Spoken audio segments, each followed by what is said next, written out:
Everyone, welcome to this episode. It's time to shed the skin. And I'm saying each layer.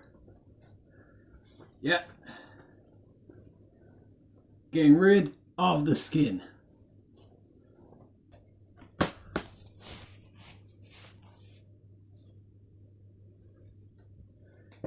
Because I gotta bear it all. Because this episode is a whole lot of maximum muscle.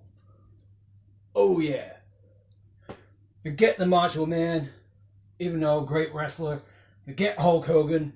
You gotta have the real deal. Oh yeah. Now, today I'm talking about television and movie cars. I've got many of the most iconic and legendary cars, and I'm gonna finish off talking about big trucks. Now, a long time ago in a galaxy far, far away, we had so many vehicles. We had the Land Speeder, we had the Millennium Falcon, but we didn't have Batman.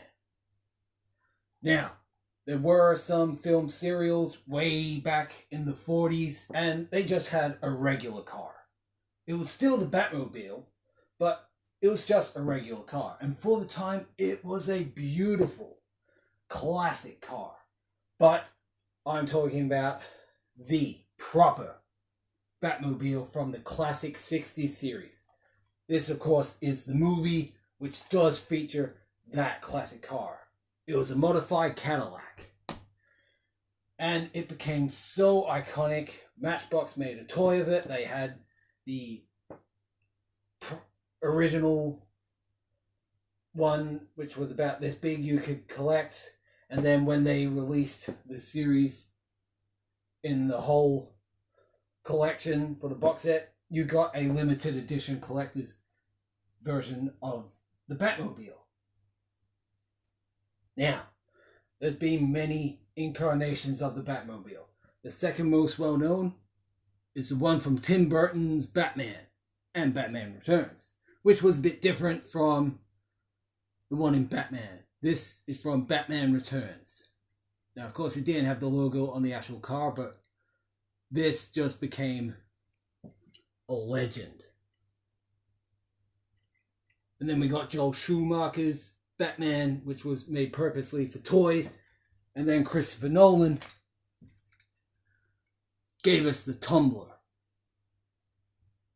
Of course, it came in black, the Batman. And got Bane in there. So yeah, look. The 60s Batmobile is awesome. Tim Burton's take on Batman had an awesome Batmobile. And the Tumbler was interesting. The rest of them, yeah, they're okay, because most of the time they're just CGI and they don't really look that good. Speaking of looking good, you gotta go back. And I mean, you gotta go back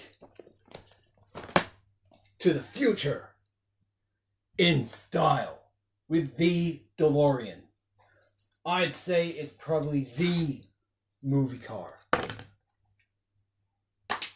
Now, do we have a really good pic of it?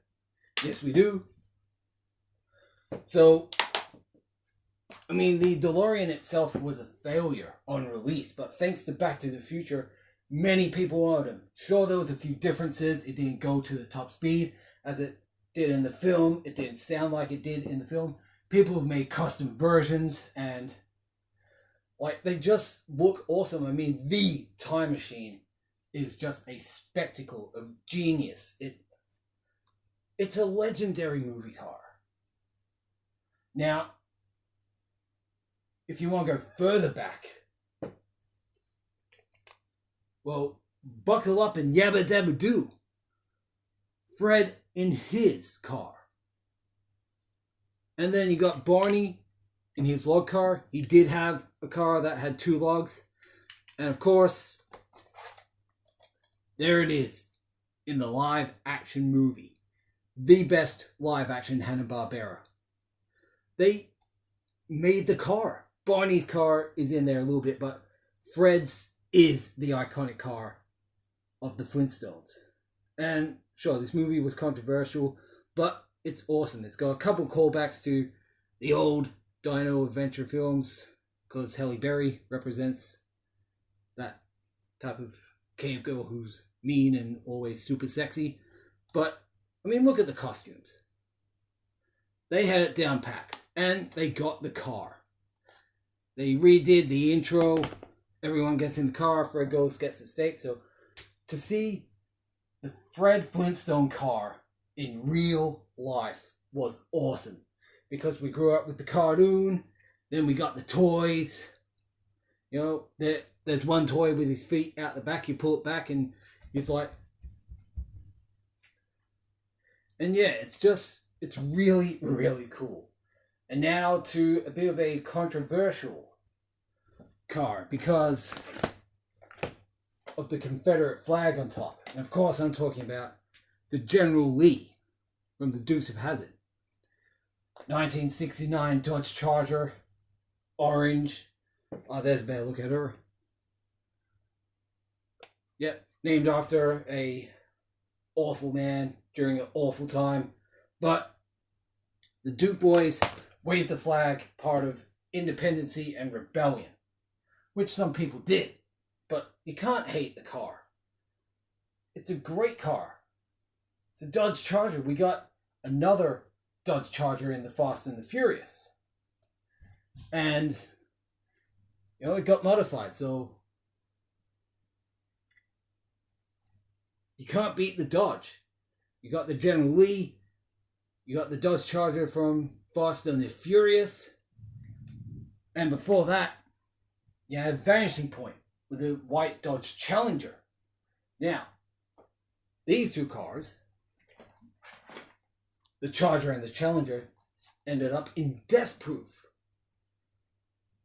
So, the Death Proof car itself is iconic, but see, there's the Challenger getting chased by the Charger. Real cars, real stunts, underappreciated film.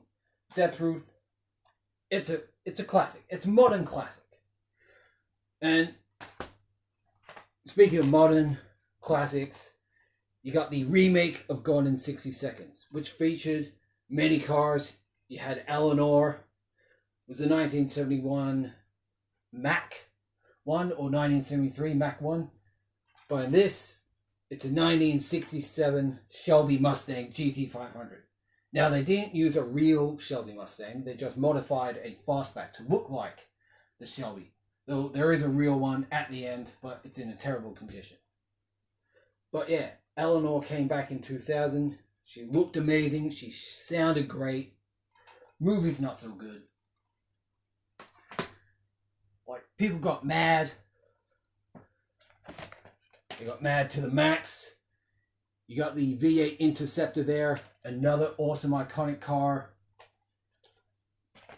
You know, it came back in Fury Road, only to get destroyed. So the original was awesome from Mad Max, and then it returned in Mad Max 2. And that became its look. With this fuel tanks at the back.